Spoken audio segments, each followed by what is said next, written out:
Good morning students. आज मैं आप लोगों के लिए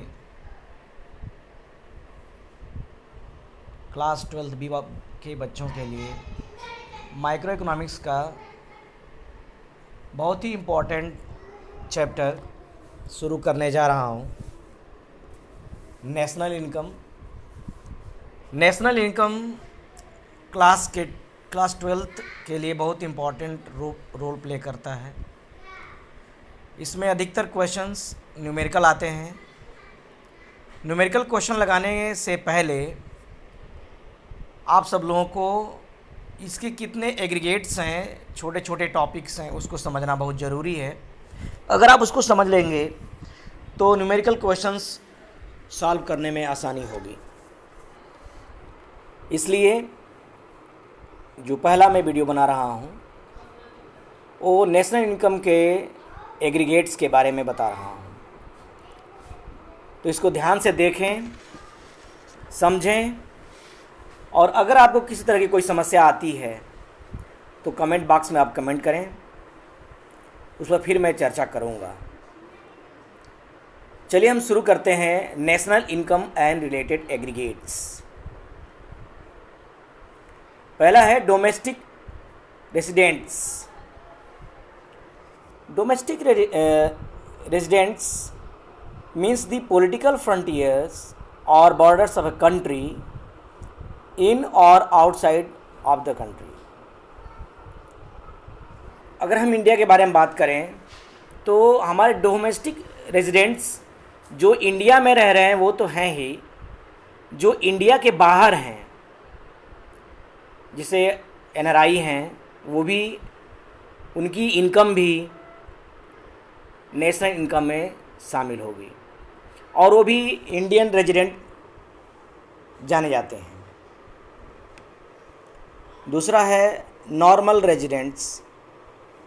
it refers to an individual और an institution who ordinary resides in a country for a period of more than 1 year and whose center of economic interest lies in that country।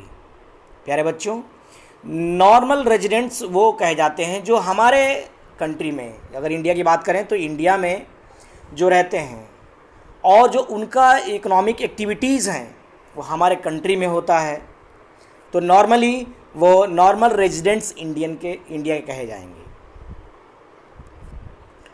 Next है citizens.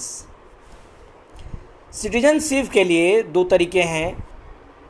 एक तो जो व्यक्ति by birth यहाँ पैदा होता है या जिस भी कंट्री में जो पैदा होता है वो उस देश का नागरिक होता है। दूसरा है by some legal provisions. Indian constitution में है कि थ्रू दी रजिस्ट्रेशन और लीगल प्रोविजंस के थ्रू आप इंडिया का सिटीजनशिप ले सकते हैं। आप देखे होंगे लास्ट ईयर्स आपने देखा होगा कि कुछ लीगल प्रोविजंस थे, उस लीगल प्रोविजंस को कंप्लीट करने के बाद आपने देखा होगा कि जो एक बॉलीवुड सिंगर हैं अदनान सामी को भी इंडिया का सिटीजनशिप दिया गया, जो कि पहले पाकिस्तानी सिटीजन थे। नेक्स्ट है factor income. Factor income earn by rendering factor services. It includes in national income like wages and salary. प्यारे बच्चों, फैक्टर इनकम में वो इनकम इंक्लूड की जाती है जो मेहनत करके जो कमाई हुई धनराशि होती है। जैसे एम्प्लॉयज़ हैं, फैक्ट्रीज में काम करते हैं, या जो जितने गवर्नमेंट के ऑफिसेस हैं उसमें जितने एम्प्लॉइज़ काम करते हैं उनका जो इनकम होता है वो सब चीज़ें कहलाती हैं फैक्टर इनकम। फैक्टर इनकम में वही इनकम शामिल होती है, उसको भी इंक्लूड किया जाता है जो व्यक्ति मेहनत के द्वारा कमाई हुई धनराशि होती है, जैसे इसमें मजदूरी हो गई, सैलरी हो गया। दूसरा है ट्रांसफ़र इनकम। ट्रांसफ़र इनकम में उस इनकम को शामिल किया जाता है जो बिना मेहनत किए हुए, जो बिना फैक्टर इनकम के द्वारा अर्न की हुई धनराशि होती है। जैसे स्कॉलरशिप हो गया, गिफ्ट्स हो गया, जो लॉटरी के थ्रू जो जो पैसा लोग कमाते हैं, ये सब चीज़ें ट्रांसफ़र इनकम में इंक्लूड की जाती हैं। ये इसमें not included in national income, ये नेशनल इनकम इसको इंक्लूड नहीं किया जाता है। तो इसको ध्यान में रखने की बातें हैं। दो बहुत इंपॉर्टेंट चीज़ें हैं, फैक्टर इनकम और ट्रांसफ़र इनकम। ट्रांसफ़र इनकम को नेशनल इनकम में इंक्लूड नहीं किया जाता है, केवल फैक्टर इनकम को इसमें इंक्लूड किया जाता है। Final goods, it is used for final consumption, it has no further processing. इसको ध्यान समझने की ज़रूरत है। फाइनल गुड्स वो गुड्स होते हैं जिसके बाद इसमें नेक्स्ट फर्दर कोई प्रोसेसिंग नहीं होती है। जैसे अगर कहा जाए कि हाउस होल्ड्स, अगर आटा है, आटा को वो लोग रोटी बना के कंज्यूम करते हैं, तो वो उनके लिए फाइनल गुड्स है। लेकिन अगर आटा को कहा जाए कि बेकर के लिए क्या है, तो बेकर के लिए वो इंटरमीडिएट कंजप्शन में आएगा, क्योंकि उसके बाद वो आटे से फर्दर वो बेकिंग करके उसको बनाता है, ब्रेड बनाएगा या फिर केक बनाता है। तो नेशनल इनकम में फाइनल गुड्स को ही केवल इंक्लूड किया जाता है। अगला है intermediate consumption. Intermediate consumption is used as a raw material or goods, it has further processing, it is used and consumed in the same year।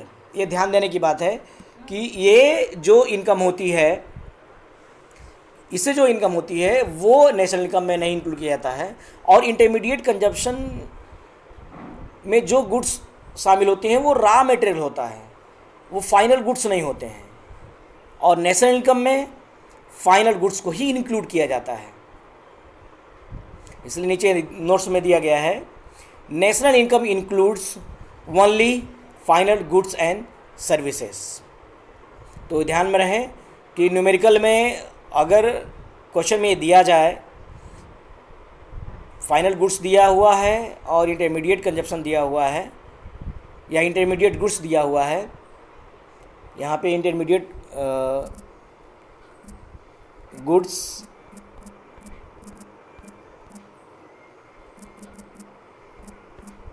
होना चाहिए,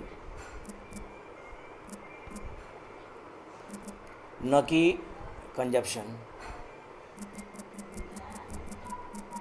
मिसप्रिंट हो गया था यहाँ पे, तो इसको ध्यान में रखिएगा। और ये मेरा पहला प्रयास था, और नेक्स्ट इससे संबंधित नेक्स्ट जो वीडियो है मैं कल पोस्ट करूँगा। आपको कहाँ तक समझ में आया, प्रयास कितना सही या गलत रहा, इस कमेंट बॉक्स में आप ज़रूर लिखिए। और 12th के बच्चों से मेरा ये रिक्वेस्ट है कि आप जो भी वीडियोज़ पोस्ट की जा रही हैं उसको पढ़िए और साथ ही साथ नोट्स बनाते जाइए।